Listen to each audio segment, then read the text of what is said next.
Hello दोस्तों, हमारे channel में आप सभी का हार्दिक हार्दिक स्वागत है। दोस्तों, बहुत बड़ा अभी का अपडेट महिला सम्मान योजना के लेके है और इसमें पूरा गड़बड़ी होना शुरू हो गई है।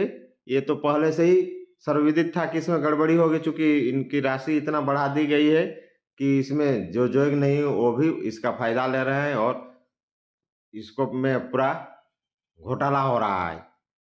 तो आइए देखते हैं कहाँ कहाँ घोटाला हो रहा है। तो इसमें देखिए, सरकारी कर्मी और पेंशनधारी का परिजन, उनको भी मिल रहा है पेंशन, मैया का पैसा।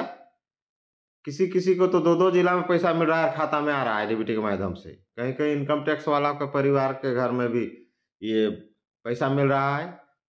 फिर विभिन्न प्रकार का जो पेंशन योजनाएं हैं उन लोगों को भी मिल रहा है, मतलब डबल फायदा ले रहे हैं। साथ ही साथ संविदा कर्मी, चाहे राज्य सरकार पर हो चाहे केंद्र सरकार पर हो, उन लोग को मिलने का ये नहीं है, यानी वैसा नियम में प्रावधान है, लेकिन वो लोग भी फायदा उठा रहे हैं। तो आइए एक एक करके हम लोग डिटेल जानेंगे। नहीं तो चैनल को लाइक शेयर कीजिए और नए नए अपडेट के लिए मेरा वीडियो देखते रहिए। ये बहुत बड़ा बिग अपडेट है। आप सभी को मेरा प्यार भरा नमस्कार। तो फटाफट आइए शुरू करते हैं। देखिए, सरकारी कर्मियों पेंशनधारी के परिजन भी उठा रहे हैं लाभ।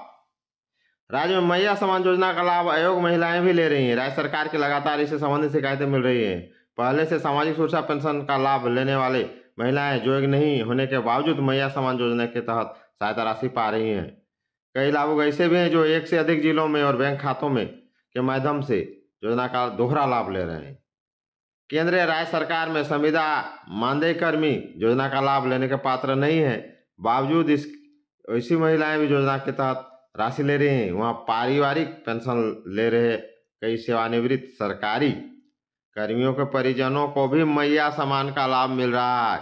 इसके अलावे ईपीएफ धारी महिला व आयकर अदा करने वाले परिवार की महिलाएं भी अयोग्य होने के बावजूद योजना का लाभ ले रहे हैं।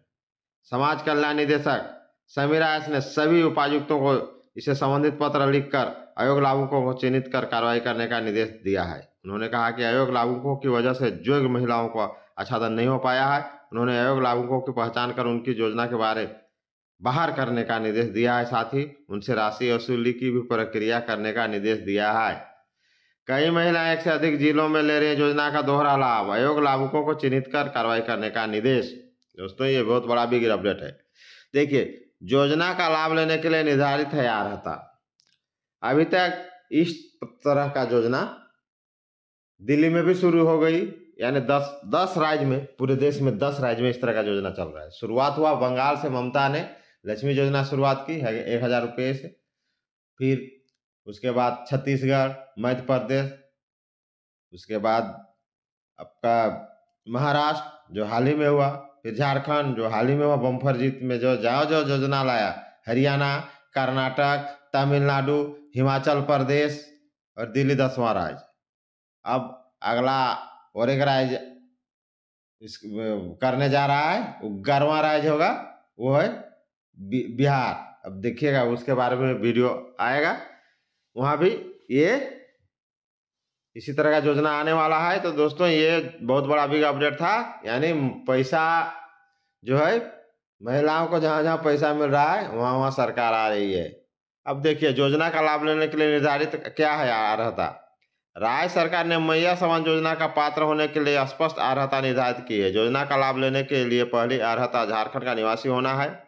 18 से 50 वर्ष की महिलाओं को ही योजना का लाभ दिया जाना है। 50 वर्ष के बाद उनके सामाजिक सुरक्षा पेंशन योजना के तहत लाभ प्रदान किया जाएगा। योजना का लाभ लेने के लिए राशन कार्ड होना जरूरी है। साथ ही प्रावधान के मुताबिक परिवार में किसी व्यक्ति के सरकारी नौकरी करने, संविदा या मानदेय पर काम करने वाले भी पर इस योजना का लाभ नहीं दिया जाना है। परिवार में पति, पत्नी व बच्चे शामिल हैं। परिवार में किसी व्यक्ति का आयकरदाता होने पर भी उसे मैया योजना का लाभ नहीं मिलेगा। माने घर में किसी का भी अगर इनकम टैक्स देता है तो उसको भी नहीं मिलेगा। लेकिन देखिए कैसे फायदा उठा रहे हैं लोग। और अभी जो कैफे है, कॉमन सर्विस सेंटर है, या जहाँ से भी लोग करवा रहे हैं, हर जगह देखिए एकदम पूरा महिलाओं को भीड़ लगल रहती है, एकदम कतार में और सब एकदम छूट के भर रहे हैं और फॉर्म भी भरवाया जा रहा है वैसे ही। तो दोस्तों, ये बहुत बड़ा बिग अपडेट है। अब ये तो एक तरह से अगर इसमें शिकंजा नहीं कसाएगा तो इसका तो बहुत मिसयूज हो जाएगा। मिसयूज हो जाएगा तो इसका मार जनता को ही झेलना पड़ेगा। इस तरह का योजना में तो घाटा जनता का होता है, जनता का भी पैसा का मिसयूज होता है और इस तरह जो है राज्य कर्ज में डूबता है, फिर राज्य कर्ज में डूबता है तो पूरा देश कर्ज में डूबता है, देश कर्ज में डूबता है तो विश्व बैंक या इसीलिए बड़े-बड़े विकसित देशों का मुँह ताकना पड़ता है, वो लोग देते हैं इसलिए उल्लू सीधा करते हैं और अपने कंट्रोल में रखते हैं, तख्ता पलट कर देते हैं वहाँ की सरकार, जैसे अमेरिका करता है। जहाँ मन चाहा ऋण कर्ज में डूब दे देता है, जैसे पाकिस्तान को, बांग्लादेश को, नेपाल को तो चाइना पूरा कर दे रखा है। इस तरह श्रीलंका को भी चाइना, मतलब चाइना भी उस तरह पॉलिसी चालू करके ये है रसातल में जाने वाला सिस्टम है। इसलिए उतने ही चादर पसारिए जे कहने का मतलब पैर पसारे जितनी चादर लंबी हो वो वाला कहानी होना चाहिए कि ठीक है आप सहायता कीजिए गरीब का ज़रूरी है, लेकिन एक सीमा तक और उसका भी आय का स्रोत कहाँ से पैसा आएगा उसका व्यवस्था सरकार को सोचना चाहिए तब करें। तो कर्ज पर कर्ज, तो कर्ज देने वाला ही सिस्टम है, सब स्टेट लागू कर देंगे इसी तरह दे देगा तो क्या होगा, पूरा कर्ज हो जाएगा। अभी बंगाल में देखिए सबसे ज़्यादा कर्ज जो है बंगाल का ही है। तो इस तरह दोस्तों ये बिग अपडेट था। जय हिंद, जोहार झारखंड।